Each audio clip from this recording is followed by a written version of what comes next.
Fala galera, um bom dia, boa tarde, boa noite, seja lá o horário que você esteja assistindo a este vídeo. Hoje vamos dar continuidade à leitura do livro A Justiça é uma Mulher Negra, de Lívia Santana Vaz e da Kiara Ramos. Estamos no primeiro Girê, Mulheres Negras, o Ontem, o Hoje e o Porvir, e hoje é a leitura da terceira parte desse primeiro Girê. E a terceira parte a gente começa aqui. Liberdade é não ter medo, mulheres negras em batalhas judiciais.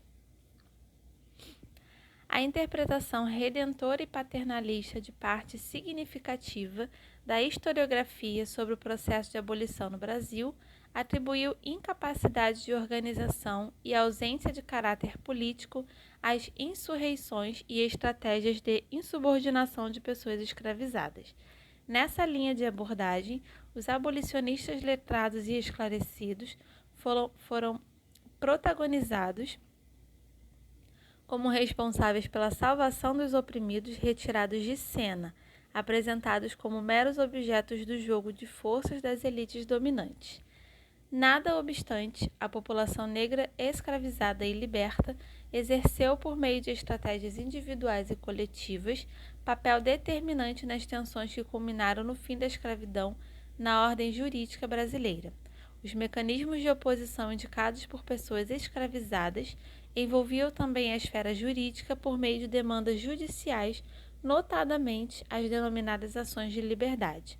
Com maior incidência na segunda metade do século XIX, especialmente nas décadas que precederam a abolição formal da escravatura no Brasil, essas ações de natureza civil compreendiam pleitos de cativos que buscavam o reconhecimento da sua condição jurídica de libertos em oposição à vontade e ao alegado direito de propriedade de seus senhores.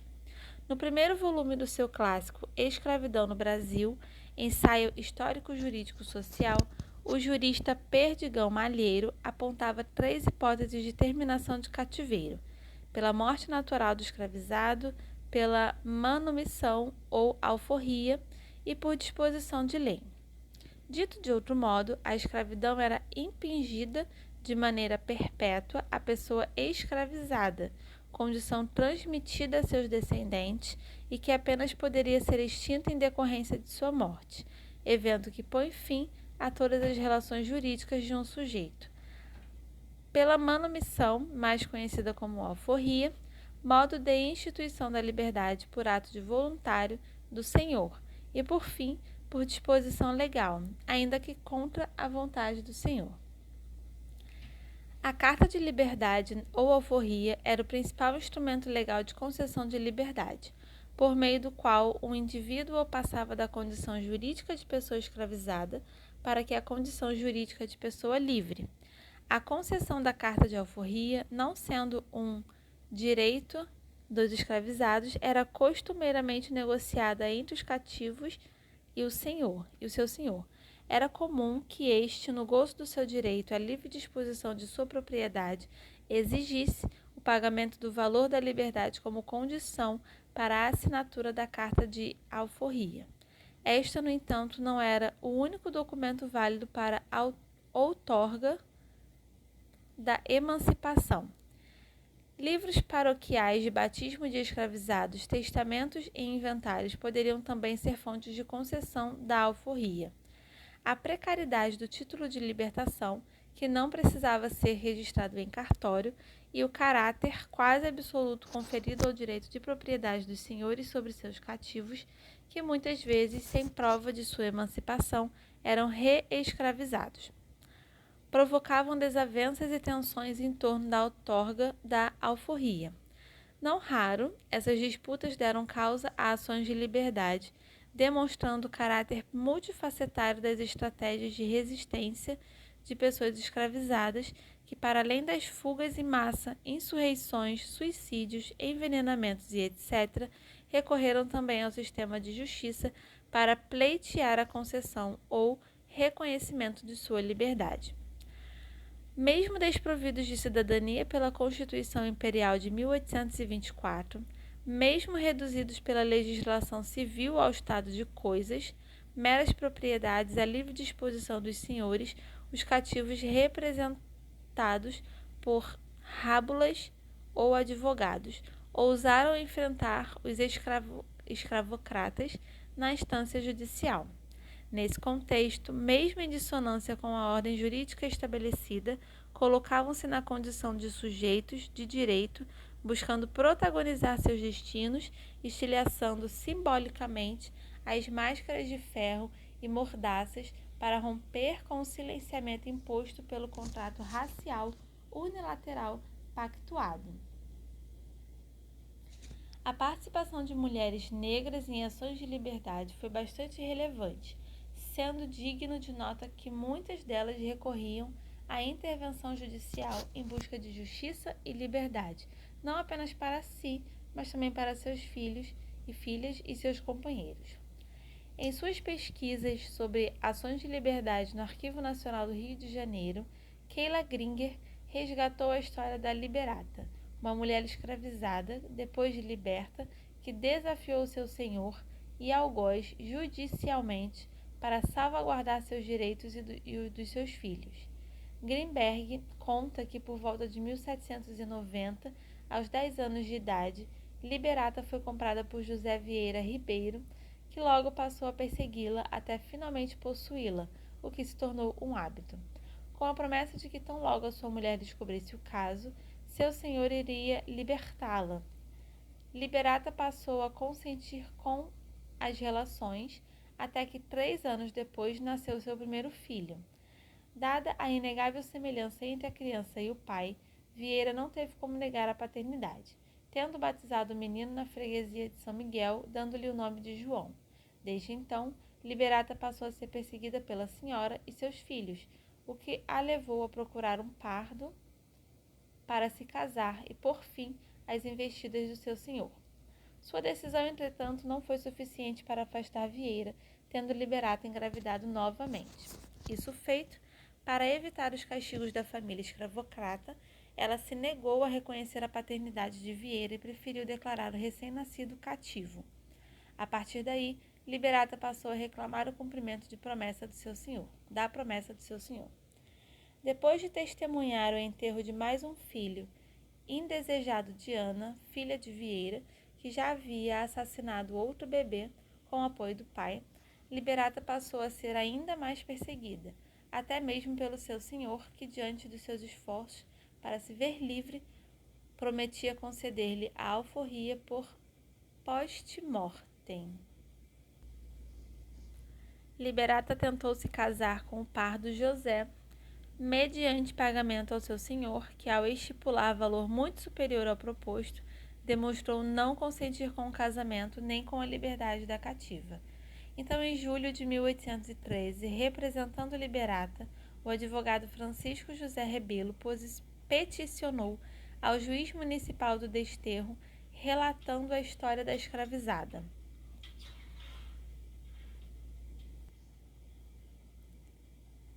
e requerendo sua alforria, em uma ação de liberdade contra Vieira. Após se esquivar por diversas vezes de prestar depoimento perante o juízo, com o objetivo de interromper o curso da ação, Vieira realizou uma troca ilegal de escravizados com seu enteado Floriano José Marques, que, passando a ser o novo proprietário de Liberata, não estaria vinculado a tais promessas de liberdade. Como resposta, o advogado e curador de Liberata denunciou a farsa da troca de escravizados e ainda revelou os crimes praticados por Vieira e sua filha, que, além do assassinato dos 2 netos testemunhados por Liberta, envolviam os recentes homicídios de mais 2 crianças, uma atirada ao mar e outra enterrada ao pé de uma fonte. Os fatos foram confirmados por Liberata, que, no entanto, um mês depois, em agosto de 1814, desistiu da ação em troca da liberdade oferecida pelo seu atual senhor. Mais de 20 anos depois, em outubro de 1835, uma nova ação de liberdade, desta feita envolvendo os filhos mais novos de Liberata, revelou parte do destino desta e de sua família.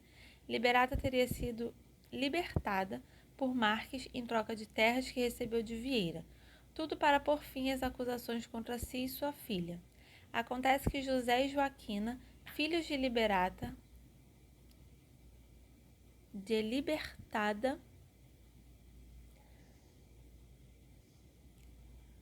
com o pardo do José Pinheiro, ficaram desamparados e foram enviados pelo juiz de órfãos ao major Antônio Luiz de Andrade, a quem caberia criá-los e educá-los.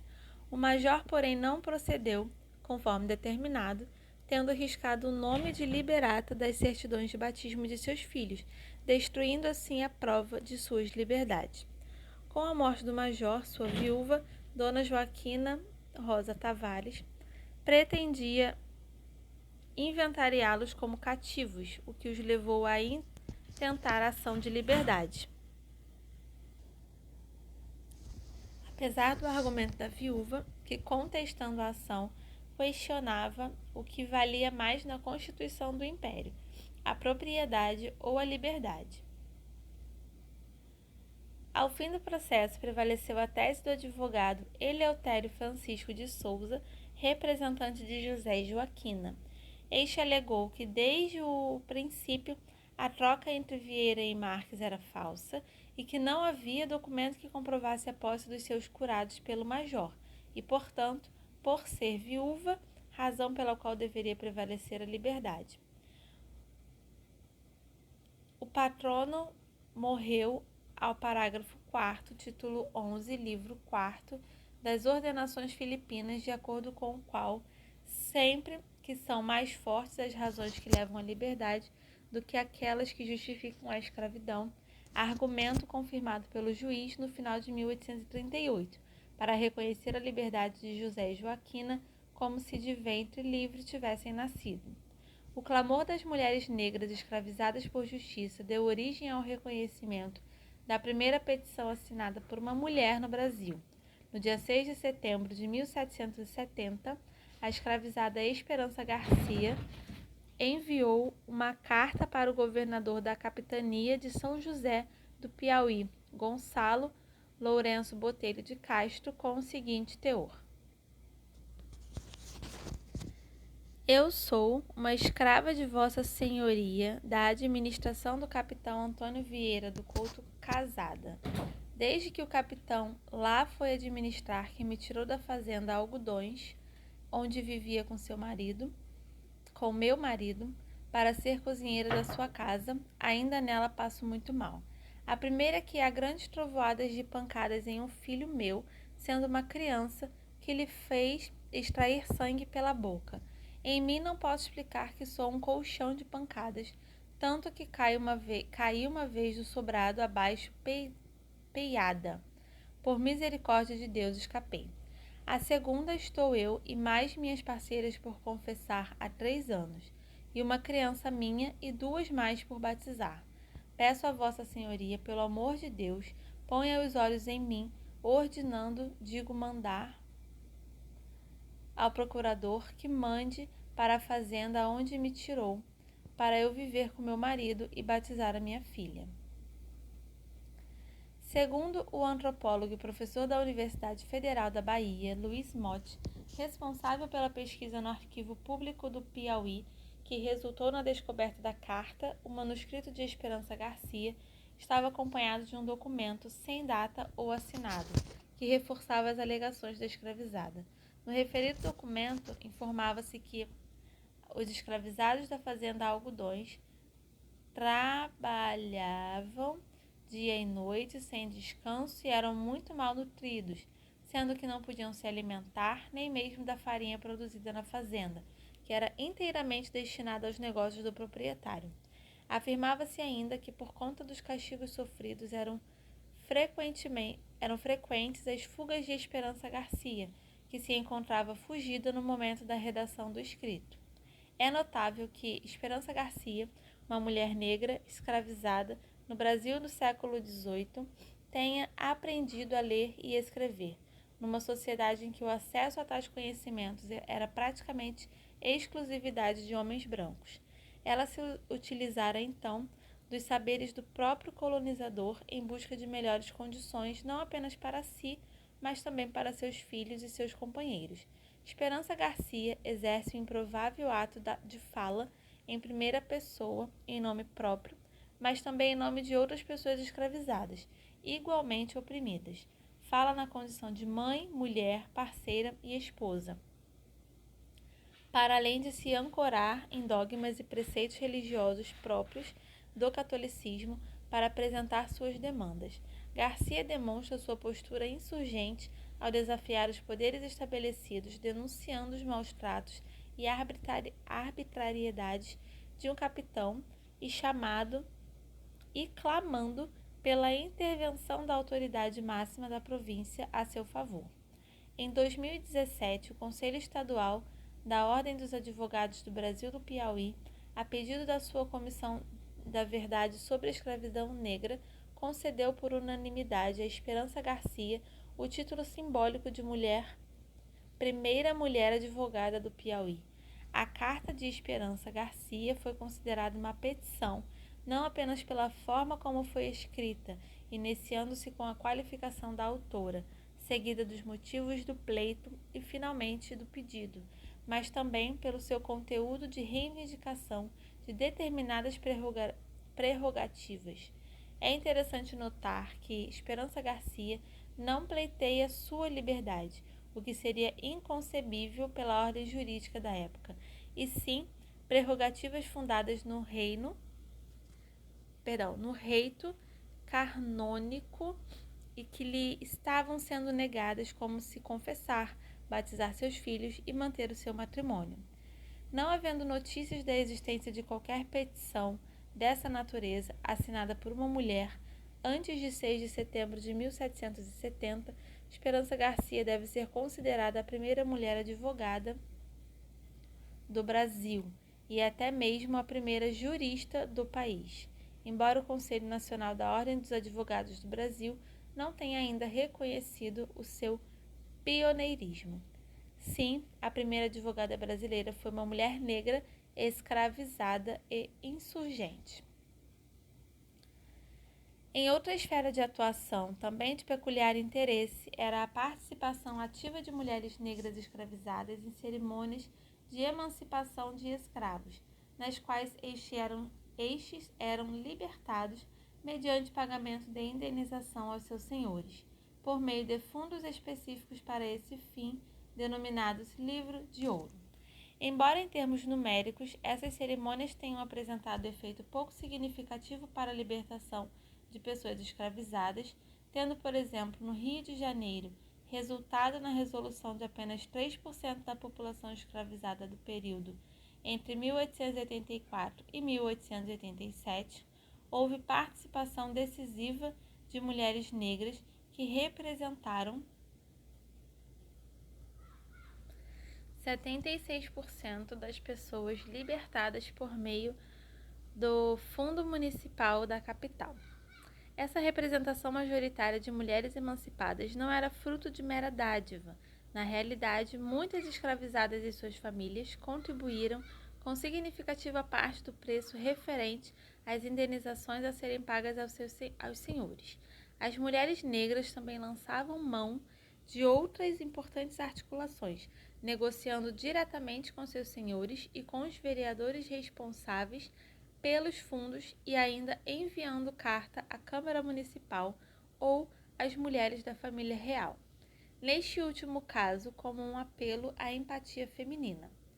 Apesar de uma instância jurídica não ter sido propriamente uma esfera de garantia de direitos de pessoas negras, figurando em grande medida como instrumento de opressão e não de emancipação, não se pode ignorar a relevância da atuação dos cativos na justiça, fazendo uso como água infiltrada do mesmo aparato legal forjado para subjugá-los.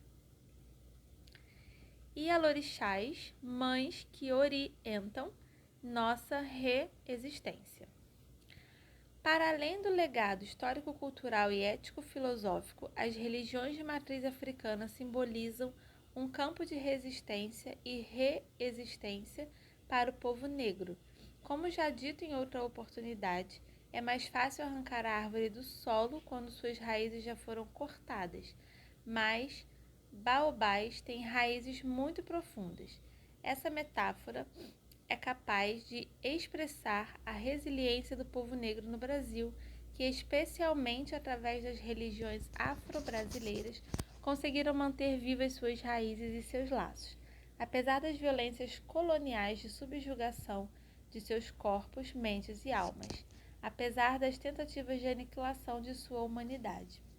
Nesse contexto, as origens dos cultos afro-brasileiros são indissociáveis do sequestro, tráfico e escravização de pessoas africanas, arrancadas de sua terra-mãe para uma longa e tortuosa travessia rumo às Américas. Para Du Bois, um dos maiores intelectuais do movimento negro dos Estados Unidos da América, trata-se do mais grandioso drama dos últimos 1000 anos da história da humanidade, a transferência de 10 milhões de seres humanos da beleza negra de seu continente natal para o recém-descoberto Eldorado do Ocidente. Mesmo diante da brutalidade e do inimaginável terror vivido nos tumbeiros africanos de diferentes origens, línguas, etnias e classes, foram capazes de reagir de maneira colaborativa e criativa, desenvolvendo novas linguagens, novas práticas culturais, novos vínculos e o esboço de uma comunidade. Já a bordo dos navios negreiros, estabeleceram-se laços de irmandade entre os malungas, companheiros de travessia, dando lugar à construção de famílias afetivas importantes, esteio para pessoas que tinham sido desgarradas de suas famílias e comunidades de origem. Com os africanos desembarcaram no Novo Mundo suas crenças e rituais religiosos, cujos fundamentos, a despeito das estratégias coloniais escravocratas para evitar a aglutinação de grupos étnicos, foram em grande medida preservados, deixando um importante legado ancestral, símbolo da identidade de matriz africana e da resistência do povo negro. A simbiose entre elementos culturais e religiosos africanos e nacionais resultou na formação e consolidação das religiões afro-brasileiras nas mais diversas regiões do país, com suas peculiaridades ritualísticas e nomenclaturas próprias, tais como candomblé, umbanda, quimbanda, xangô, tambor de Minas, batuque, omoloco, casa de caboclos e etc. Porém, mantendo nos cultos aos orixás, vodus e inquices, traços comuns nas danças, nos cânticos, nas palmas e nos instrumentos percussivos sagrados. Inicialmente, no decorrer do século XVIII, os rituais afro-brasileiros receberam a denominação de calundo, termo genérico utilizado para designar atividades religiosas de várias índoles, mas de origem africana, em oposição às práticas católicas ou ameríndias. Os batuques e eram realizados tanto em propriedades rurais como urbanas, chegando até mesmo a se manifestarem publicamente.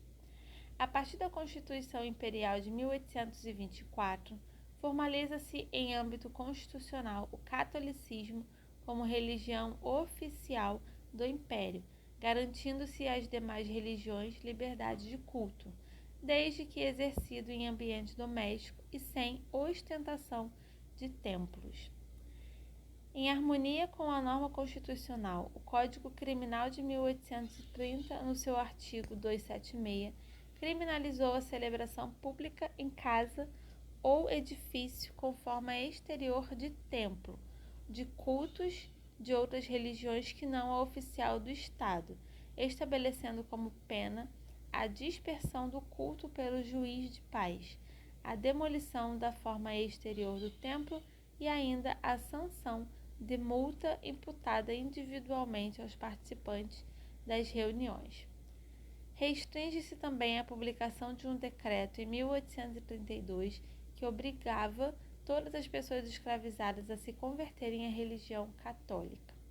Assim, o modo como se desenvolveram as religiões afro-brasileiras em ambiente doméstico a partir e em torno da família-comunidade de santo e muitas vezes associando orixás e santos católicos, resultou em grande medida das tecnologias ancestrais aplicadas como estratégias de sobrevivência diante das restrições e perseguições impostas pelo aparato e pela ordem jurídica.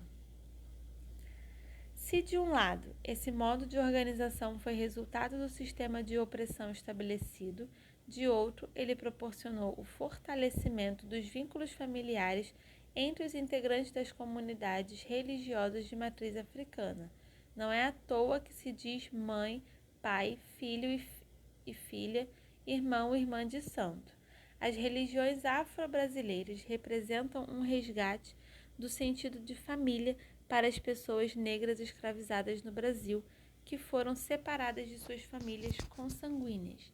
Os terreiros, nesse contexto, para além de se configurarem como espaços sagrados, são verdadeiros territórios de resistência negra, de manutenção de línguas, rituais e culturas de matrizes africanas. Pode-se dizer, então, que representam, guardadas as suas particularidades, uma África em miniatura, um mini-crosmo da terra ancestral. Mais do que isso, os terreiros foram uma rede de apoio, proteção e acolhimento mútuo, fundada numa ética de solidariedade e construção coletiva, inerente ao espírito comunitário africano. Mencionem-se ainda as irmandades religiosas, em geral vinculadas às igrejas católicas e constituídas por pessoas negras libertas e escravizadas, que, formadas para prestar assistência aos seus integrantes, dedicavam-se também à caridade e a amealhar fundos para a compra de cartas de alforria. Essas irmandades se estruturaram a partir da união em torno da ancestralidade africana, muitas delas mantendo até hoje rituais religiosos que contemplam também elementos das religiosidades de matriz africana, a exemplo da Irmandade da Boa Morte, em Cachoeira, e da Irmandade de Nossa Senhora dos Pretos, em Salvador, ambas no estado da Bahia. A raiz matriarcal das religiões de matriz africana é preponderante no Brasil, em especial no candomblé, sobrelevando o papel das ialorixás, que apesar do racismo e do sexismo com sua matripotência, gestam e gerem suas comunidades, as orientando e as guiando em seus processos de reexistência e resgate da sua força vital ancestral. Nesse contexto, mulheres negras foram e ainda são fundamentais para a instituição e preservação do nosso legado ancestral e espiritual africano que desembarcou nos portos brasileiros com africanas escravizadas. Foi o caso de Nã Agontimé, rainha africana que fundou uma das primeiras casas de nação Jeje do Brasil, a Casa das Minas do Maranhão. Nascida no século XVIII, no antigo reino do Daomé, hoje Benin, ela foi uma das 8 esposas do rei Agonglo, tendo dado à luz o príncipe Gakpe. Durante o seu reinado, o rei Agonglo teria recebido uma revelação de um sacerdote de Ifá, prevendo que o sucessor ao trono, seu filho mais velho, Adandozan, por conta do seu temperamento bélico e comportamento sanguinário, teria um reinado trágico. O rei, então, seguindo os conselhos do oráculo, decidiu nomear Gakpe, seu filho, com Agontimé, como sucessor. Com a morte precoce do rei, em 1797, Adandozan ignora a decisão do pai e assume o poder, tomado pela fúria e temendo reações por ter desobedecido à vontade do Agonglo. Adandozan escravizou a rainha Agontimé e determinou que ela fosse enviada para as Américas. com outro nome para que jamais fosse encontrada. Em 1818, o príncipe Ghakpi, que tinha conseguido se exilar com a ajuda de pessoas leais ao rei Agonglo, retorna a Daomé e depõe seu meio-irmão. Ao se tornar rei, o príncipe recebe o nome de Gezo, com informações fornecidas pelo traficante de escravizados Francisco Félix de Souza, mais conhecido como Xaxá. Gezo designa expedições para as Américas em busca de sua mãe, em particular no Brasil e Cuba. Para o Brasil, junto com expedicionários, o novo rei enviou para a família real um conjunto de presentes, cuja peça principal é o trono do reino de Daomé. Não há registro sobre o destino de Agontimé, que jamais teria sido encontrado pelo filho, que reinou até 1858. Mais de um século depois, a história da rainha do reino de Daomé é revelada em pesquisa realizada por Pierre Verger sobre as relações entre os cultos religiosos da África e do Brasil. Com dados fornecidos na Casa de Minas por mãe Andresa, Verger descobriu que muitos dos nomes vodus que havia anotado em São Luís pertenciam à família real Abomé, e nenhum deles era posterior ao reino de Agonglo. A partir da informação de que Agontimé tinha sido vendida como escrava, o pesquisador francês apresentou a hipótese de que o culto da família real do Daomé foi trazido por ela para o Maranhão. A tese de Verger foi reconhecida em relatório produzido pela Unesco em conferência realizada em São Luís em 1985, para debater sobre vivências religiosas nas Américas e no Caribe. Agontimé teria sido rebatizado no Brasil com o nome de Maria Jesuína, fundadora da Casa das Minas, de acordo com os membros do grupo de linhagem matriarcal. Sua história simboliza a resistência de mulheres negras escravizadas, também da espiritualidade africana, mantida viva mesmo após a travessia transatlântica e sob o jugo de um dos mais crimes horrendos da humanidade, praticado por séculos nas Américas. O legado da rainha Agontimé continua vivo em cada mulher negra, em cada Ialorixá que cultiva nossas raízes ancestrais e guia seu povo rumo à ainda esperada libertação.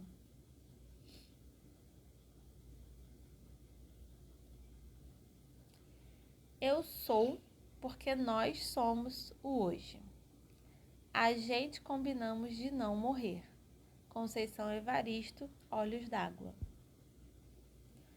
Numa concepção de mundo baseada na circularidade de nossas vivências e existências, a partir do resgate do nosso passado, é preciso ressignificar o nosso presente, compreender o nosso ser no mundo, capaz de transformar a realidade e ser por ela transformado, abrindo, então, caminhos para um projeto político existencial de equidade de gênero e raça.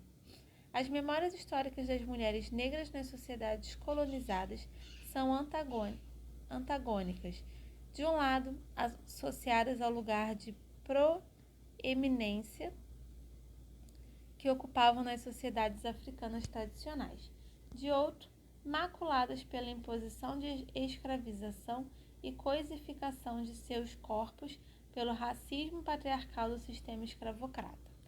Essas memórias, ao mesmo tempo de protagonismo e de subalternização, de dor e de resistência, forjam um conflituoso dilema na construção da identidade das mulheres negras afrodiaspóricas, exigindo uma contínua recomposição de sua consciência identitária. A despeito de todas as mazelas que nos foram historicamente infligidas e que continuam nos aprisionando no lugar de extrema vulneração social, nós, mulheres negras, seguimos tecendo justiça e liberdade nas mais diversas esferas de atuação, de maneira orgânica, mas também organizada. Sob esse prisma, os movimentos de mulheres negras têm sido uma instância fundamental para a reelaboração de nossas identidades para nossa conexão com os passos que vieram antes dos nossos e para o chamado das jovens lideranças à continuidade da luta emancipatória. Necropolítica e mulheres negras, feminicídio negro como mais um tentáculo do genocídio negro. Primeiro se sequestra eles, rouba eles, mente sobre eles, nega o Deus deles, ofende, separa eles. Se algum sonho ousa correr, separa ele, e manda eles debater com a bala que vara eles. Mano, no fim das contas é tudo esmalha, esmalha, esmalha, esmalha, esmalha, esmalha. Quis tocar o céu, mas terminou no chão. Ter pele escura é ser esmalha, esmalha. Emicida, esmalha.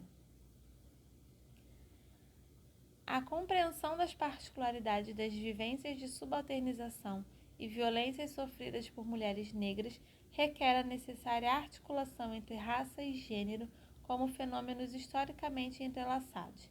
A visão generalizante sobre as violências contra as mulheres tem promovido um apagamento das opressões contra mulheres negras, tornando-as alvo de uma recrudescente e desapercebida necropolítica. Não é possível enfrentar aquilo que não se enxerga. Nesse sentido, é preciso nomear nossas dores, quebrando o pacto de silêncio que, ao invisibilizar nossos corpos, naturaliza o seu extermínio. Temos um feminicídio negro histórico e ainda em curso no Brasil, um dos tentáculos do genocídio negro. Reconhecê-lo é o primeiro passo para o seu efetivo enfrentamento. Para além do direito criminal, feminicídio como categoria de análise política e social. O conceito de feminicídio surge no âmbito dos movimentos feministas na década de 1970 para designar as mortes de mulheres por homicídio devido à sua condição social de mulher, opondo-se à neutralidade do vocábulo homicídio, alheio às diferenças, desigualdades e subalternizações pautadas no gênero. Diana Russell concebe o termo feminicídio como assassinato de mulheres por homens pelo fato de serem mulheres, aplicando-o a todas as formas de assassinato sexista e não apenas misógino. Marcela Lagarde e de los Rios, por sua vez, define o feminicídio como sendo um crime de Estado que viola os direitos humanos das mulheres e sucede quando as condições históricas geram práticas sociais agressivas e hostis que atentam contra a integridade, o desenvolvimento, a saúde, as liberdades e a vida das mulheres. Contribuem para a perpetuação desse dispositivo necropolítico o silêncio social, a ausência de políticas públicas e a normalização das violências contra as mulheres. A definição de feminicídio não é consensual e ainda implica amplos detalhes sobre seu objeto e seus efeitos, tanto nas ciências sociais quanto na esfera jurídico-legislativa. As concepções assumidas dependerão do enfoque escolhido para tratamento do tema. Apesar de não haver consenso, há uma tendência majoritária em considerar que, ao contrário do assassinato de mulheres, em termos gerais, enquadrado como crime de homicídio, no feminicídio, o gênero feminino da vítima é motivação para a prática do crime. O caso da cidade de Juarez, Chihuahua, no México, é emblemático e retrata o caráter estrutural e sistemático que assume o feminicídio com grave problema de direitos humanos na América Latina e no mundo, e que tem gerado a criminalização da conduta em diversos países. No Brasil, onde o debate acadêmico sobre o tema teve início no final da década de 1990, após anos de luta dos movimentos feministas e de mulheres negras, a incorporação do feminicídio à legislação criminal, em substituição aos chamados crimes passionais ou conjugais contra mulheres, se deu apenas mais recentemente com a Lei nº 13.104, de 9 de março de 2015. A lei alterou o Código Penal para incluir o feminicídio como qualificadora do crime de homicídio quando este ocorre contra a mulher por razões da condição de sexo feminino. Note-se que a lei adota uma concepção binária, biologizante e cis-heteronormativa ao estabelecer como motivação do crime não a identidade de gênero da mulher, mas sua condição de sexo feminino, o que excluiria mulheres transexuais e travestis. O artigo 121, inciso 2-A, explicita que há razões de condição de sexo feminino em duas hipóteses: quando o crime envolve a violência doméstica e familiar e quando há menosprezo ou discriminação à condição de mulher. Dessa maneira, a lei do feminicídio considera que se configura o referido crime não apenas nos casos denominados de feminicídio íntimo, quando ocorre no âmbito das relações íntimas, atuais ou passadas da vítima, mas também nas demais hipóteses de violência doméstica e familiar prevista no artigo 5º da Lei Maria da Penha, e ainda nos casos de menosprezo ou discriminação à mulher. Nessa última hipótese, o modo de operacionalização do crime, envolvendo, por exemplo, violências sexuais, espancamento, estrangulamento, desfiguração do rosto, mutilação de partes íntimas do corpo e etc., associado a outros elementos, podem demonstrar que se trata efetivamente de feminicídio. Jaqueline Romil observa que, a depender da perspectiva adotada, evidenciam-se duas formas de feminicídio, a direta e a indireta, sendo que direta consiste especificamente nos assassinatos de mulheres por homens. Indireta consiste em outras formas de violência patriarcal, sobretudo as formas institucionais, a exemplo da proibição do aborto e outras políticas de controle de sexualidade e do corpo feminino, que terminem em morte, assim como a negligência dos estados em coibir, punir e erradicar as formas diretas. A distinção não é irrelevante se considera o feminicídio, no âmbito de sociedades patriarcais e misóginas, como morte evitável de mulheres por discriminação ou negligência. A categoria pode incluir as mortes decorrentes de abortos e suicídios, por exemplo, reclamando providências dos poderes públicos para além da persecução criminal dos executores das mortes em cada caso concreto. No âmbito do direito criminal, que absorve a forma direta de feminicídio, em termos gerais, o tipo penal é caracterizado como assassinato doloso de mulheres pela sua condição de gênero, sendo imprescindível a definição dos sujeitos passivo e ativo, do contexto e da motivação para propiciar a persecução penal. Isso não quer dizer que os casos concretos de crime de feminicídio não se situem também num contexto social, cultural e ideológico de dominação masculina e reforços das discriminações e violências sistemáticas contra mulheres. Daí a necessidade de compreender o feminicídio também como categoria analítica, social e política, estabelecendo outras formas de enfrentamento complementares, mas não limitada ao direito criminal.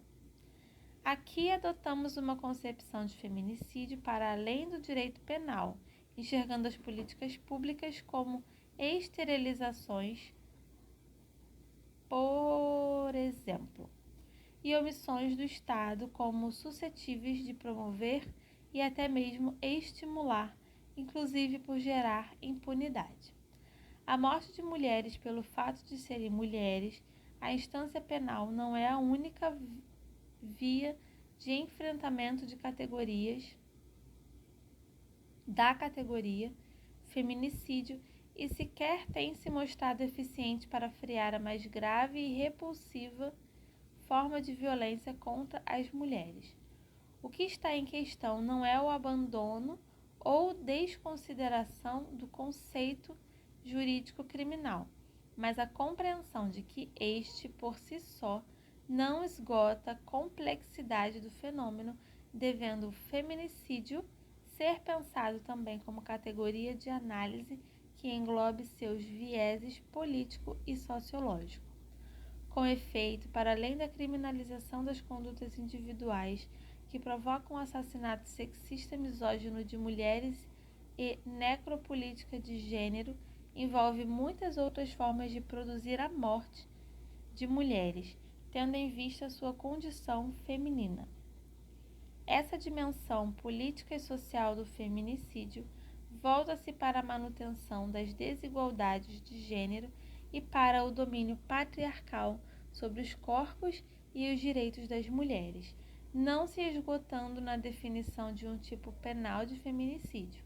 Ademais, ao se apagarem os elementos formais do tipo penal específico, sem uma visão crítica e aprofundada das intersecções que intensificam os efeitos desse fenômeno, integrantes do sistema de justiça seguem com uma visão universalizante de gênero, míopes às opressões entrecruzadas que vulneram mulheres negras, tornando-as mais matáveis e mantendo-as desprotegidas. Bom, gente, essa foi a terceira parte, do primeiro girê. E a próxima parte a gente começa aqui, em Nomeando Nossas Dores, quebrando o silêncio sobre o feminicídio negro. Espero que vocês tenham gostado e eu aguardo vocês no próximo vídeo. Um beijo e até lá. Tchau, tchau.